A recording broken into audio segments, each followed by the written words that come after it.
What's up, everybody? I'm about to show you how a dirty bounce house gets cleaned. All right, so this was at a party last weekend. It was good weather the whole weekend, but as you can see, if I get close here, randomly, I don't know why, but there's styrofoam and then lots of sand, because we're in South Louisiana and the yards have a lot of sand in them so they don't flood. And then that's the slime. Go over here to the actual bounce house portion, and you just see we've got a lot of little streamers, just a lot of crud, pine needles, dust, just whatever, what have you. So what I'm gonna do is I got my trusty shop vac here, and then I always wear my Uggs. It's kind of cold today, so that way I can slip these right off from just being socks. And then first things first, I'm just gonna vacuum this puppy out. So let's get to it. All right, now that I'm in here, got the shop vac right there. Set it in the corner so it doesn't tip over. Got my AirPods in so I can rock out to some tunes. And I'm just gonna shop vac this sucker, pretty simple. All right, so I got it all vacuumed out. Basically, this is the only attachment I really ever use. Sometimes if I got pine needles, they'll get stuck in there, so I'll pull it off and use just the circle. But yeah, so I just start here and do that back row, and then I just come down and do each panel. And I try to always walk on dirty panels until I get to this last panel, and then I'll just walk where it's dirty, you know, vacuuming up here. And when I get down here, I'll just come over, and this is always the last panel I do because I'm gonna walk on it, I'm gonna be on it. So if you notice, I don't know why in the world styrofoam got on this. I'm sure it was kids present or something had styrofoam, but it's all over the wall here. Wasn't much over there. There's a little teeny bit on the screen right there, but I want to make sure you get all that. But you'd be surprised how dirty the walls can get, you know, up in here, just because as it deflates, it's gonna come into here, and then this, you know, and then I roll it up, it gets real tight, and the stuff can stick. So just gotta keep an eye out. But all in all, pretty easy so far. So all right, now we are done vacuuming it out. I'm gonna make my normal little solution here to clean the outside of it. This one, like I said, that had good weather last weekend, so not that much dirt on the outside, but you do get some mud from when it deflates, you know, and maybe gets in a muddy area. But so this will be pretty basic. So I'm gonna show you how I make my cleaning solution. It's really easy. You have a bucket, you have a little bit of soap, and you have hot water. That's it. That's the whole recipe. I know, crazy. If I was doing the inside of it, I would also use vinegar, because vinegar will disinfect. So I do one of those disinfectant washes probably once a month at least, if not for sure after a bad weather, because the inside just gets trashed. All right, back outside now. So to clean, I got two things. Number one, just a rag. Number two, I bought these off Amazon. They're industrial strength Mr. Clean Magic erasers, but they're not really Mr. Clean. They're, you know, whatever, some other company. So cheap it's stupid, and they rock. I don't know that I'll be using them on this clean because I already probably used like 10 of these. I did this whole unit, every square inch, scrubbing with this, I think 2 weeks ago. It needed it, and it was a bad weather weekend that it had been through. So, but I'll show you, get down here. So what I'm gonna be making sure to clean off is just, see that? A little bit of dirt, nothing huge. A little bit of mud, nothing huge. So that's what, maybe blood, hopefully ketchup. But that's why I just use a rag for this. See if I can find anything nasty. Like I said, I just did this whole entire unit with Mr. Clean Magic erasers very recently, so it's pretty clean. But yeah, so basically, we're just going to dunk our rag and just go wipe it down, make sure it's nice and clean. All right, let's see what this little red is. Oh yeah, that came off easy. Maybe it was ketchup, I don't know. Didn't stain, so we're good. But, you know, I'm just gonna wipe her down. Just get it nice and clean. These, that's a rust. So if you can see, I'm scrubbing it, and it is coming off a little bit, but if I had that Mr. Clean Magic eraser in my hand, it'd be done, it'd be gone already. But, yep, just gonna scrub her down and make sure that you get all this, yeah, see, all that sand on it. Just gonna get that off of it. That's what I was vacuuming out of the inside, so. But, pretty easy, just wipe her down real quick.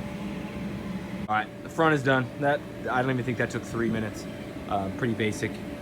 So what the other thing that I do is as I wash, I kind of do this in a little bit of a, almost like an OCD type of way. It just helps keep me from feeling overwhelmed. But what I'll do is I'll just wash this red panel and I'll just go as high as I can go. I'm not getting my ladder out today. I had the ladder out last time I washed this with the magic erasers, and when I'm done with the red, I'm gonna do the yellow. And I kind of just go by the panels, and then I'll do this blue panel, and I'll do this blue panel, and then I'll do this entire bottom blue panel. And I just work in panels like that, because if you don't, I think you'll miss area. I've always done it that way, but I think you'll miss areas. You know, if you're just going kind of haphazard, you're gonna miss stuff. And then, like I said, it can be overwhelming. I mean, this is a tall unit. You know, there's the roof of my house, and it's much taller than the roof of the house. So this sucker's probably 12 feet tall.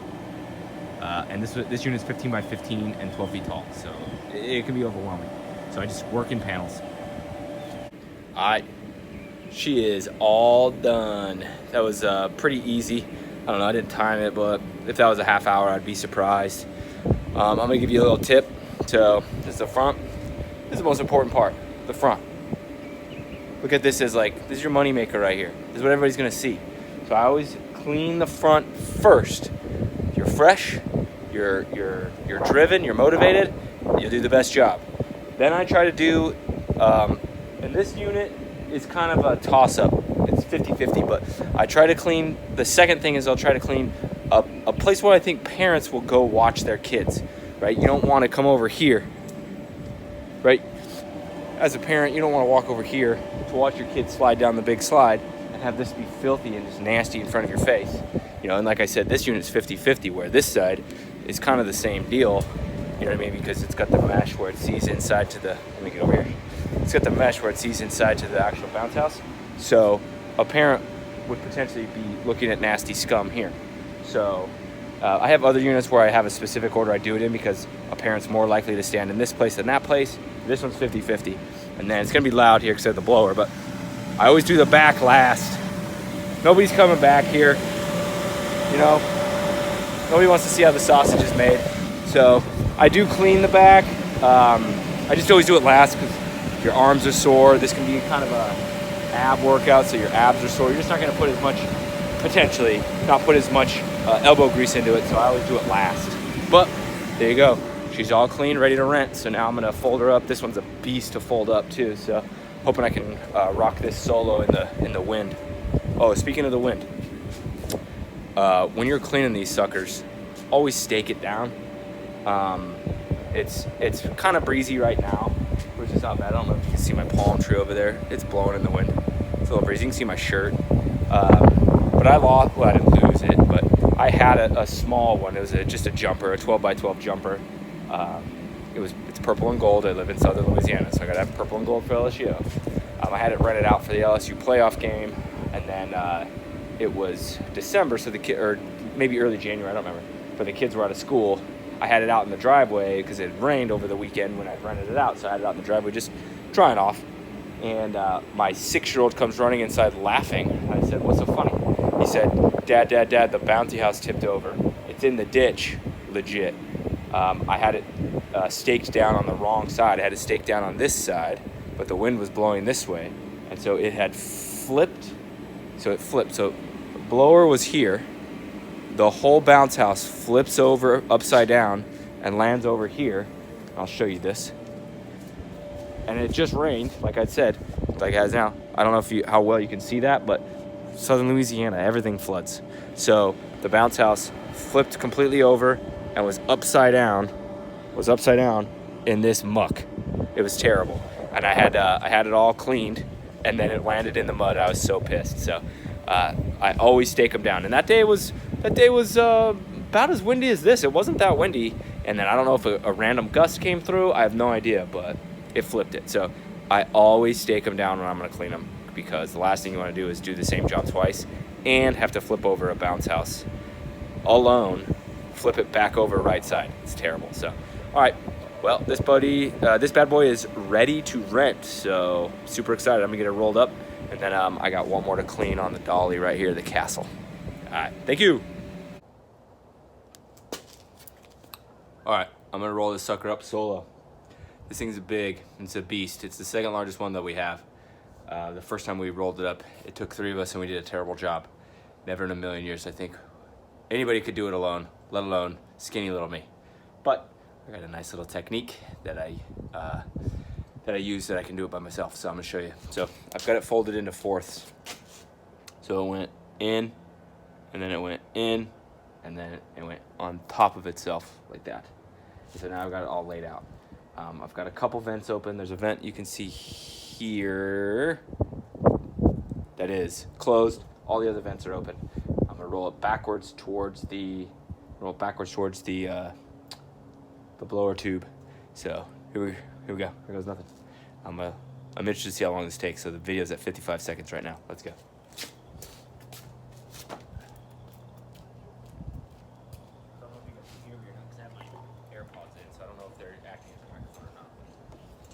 First things first, I'm going to put this strap I'm going to use to tie it down underneath. Got to get under the bottom layer. There we go. Oh, this is the heaviest part of the bounce house at the back. So let's make sure we got all the air out. Okay, first things first. This first fold is a little floppy on this one because it's so big, so it doesn't really roll at first. It kind of folds.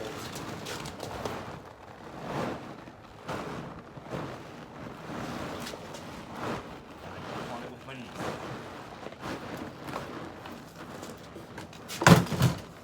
And that's my stopper.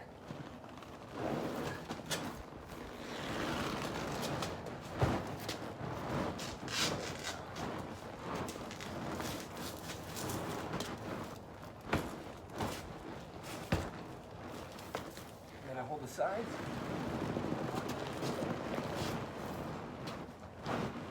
Pack it down. And I just keep this with me just in case, so it doesn't unroll.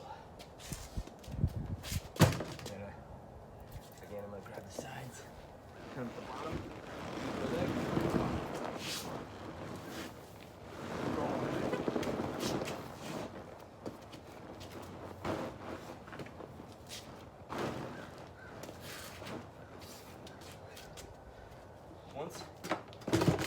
Once it starts getting big like this, my little trick is I'll walk across the front of it where I'm gonna roll.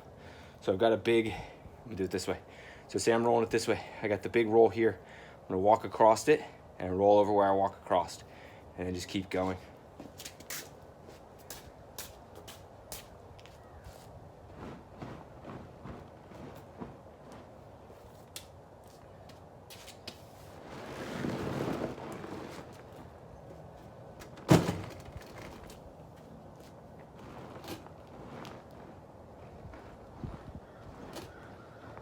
At this point, I'm also going to see if I can get a little more air out of it.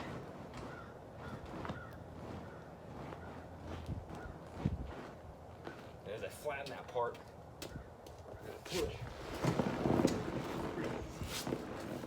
Use this.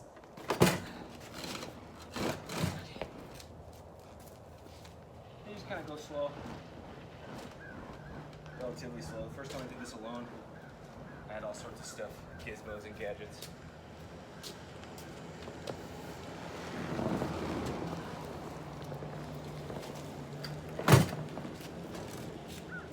We're almost there. Now is when it gets tough. You notice how tall I get. Step on it. It's not air that's in it. That's the slide. That's the unit itself.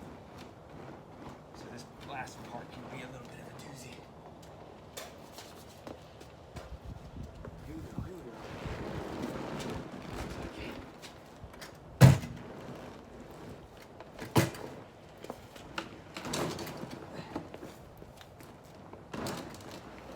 Not bad.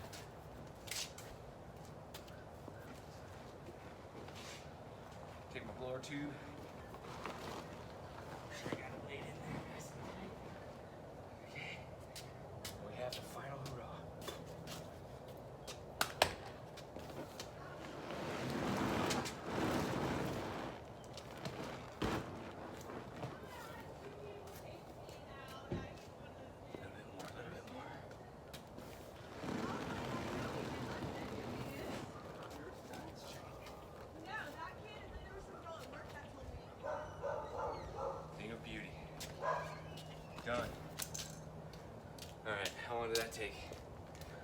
Video is at 5 minutes 23, so 4.5 minutes.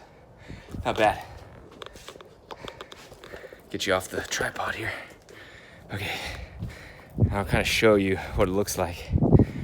Right, so remember in the beginning, I pulled that strap through, so it's right here.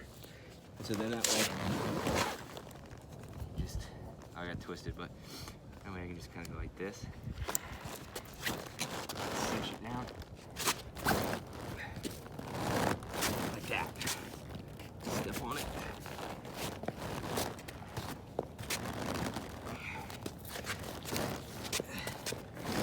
Boom. I can get it nice and tight here. It's an older strap, so it's kind of gross and sticky. So I'm gonna pull it through this and leave a loop.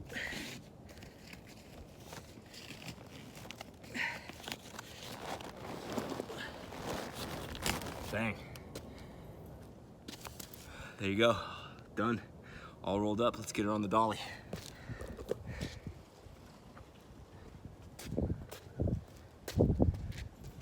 So we're gonna flip it up on its end. Use as much legs as you can. Nice and easy. And let me twist this so you can see. Okay. Oh, cool.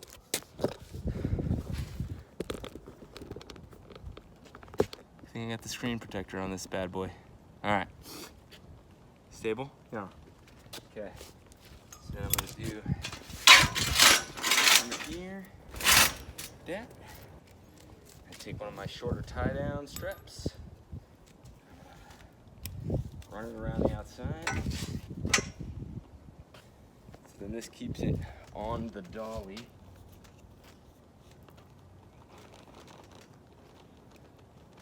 Oh, that was also, there we go.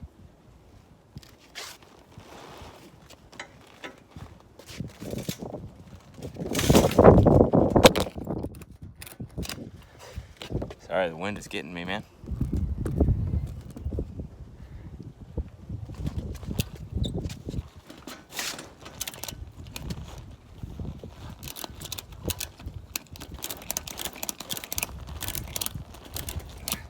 Wrench it on there.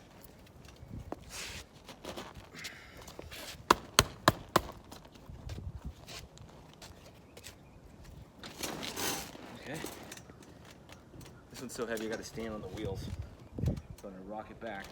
I'm gonna play it like that. Okay, here we go. Ready? 1, 2. 1, 2. Oh man.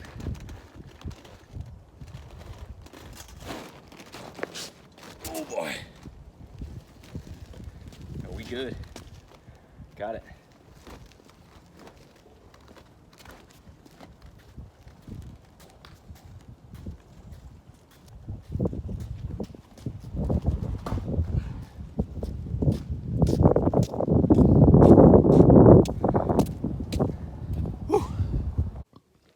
All right, back inside now.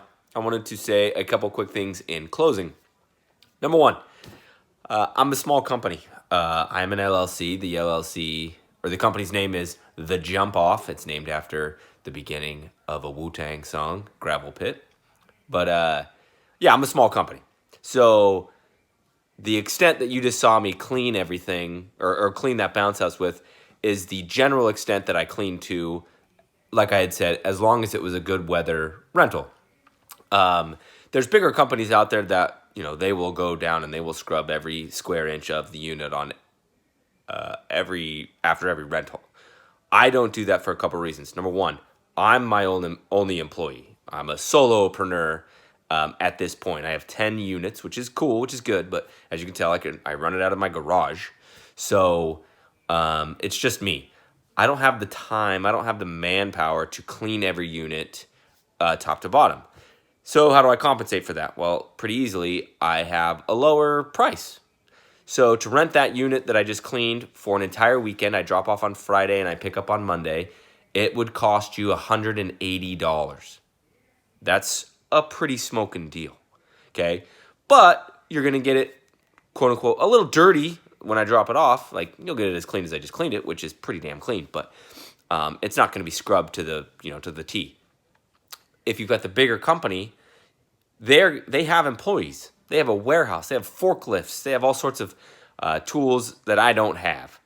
So they do a more extensive job cleaning it. However, if you wanted to rent that for a weekend from a big company, it'd probably be about $220. Plus, I do charge a delivery fee, but mine is pretty forgiving. Those big companies, they charge a bigger delivery fee. It's a money thing. So they are charging you as a consumer more money, but in turn, that money pays for spick and span, brand new, quote unquote, perfect units. I'm just one dude, running this company. Yes, I do have helpers that I will call on at times, but no, they're not employees. They're family members. My wife and my mother mainly. So, I just wanted to kind of explain that. So, as this company continues to scale, which I think it will, and I would love to get to a point where I've got a warehouse or an offsite, where I can blow everything up inside a building, get it cleaned, and hire employees. And when I do, my price will go up, but everything will get a little bit cleaner. Everything will get, I don't want to say a little bit more organized because I'm a very organized person, but everything will just run a little bit smoother like clockwork versus me just doing all the work. But, my rentals are going to cost more. So, but all in all, that's kind of what goes into my average Thursday. And then I decided that that second unit I got to clean before it goes out. The castle, I'll clean tomorrow before I go drop off the rentals because I only have 2 this weekend because it's beginning of February, so it's not super busy yet. But anyways, that's a pretty typical Thursday as far as the manual labor goes of running a bounce house business. So thanks for watching.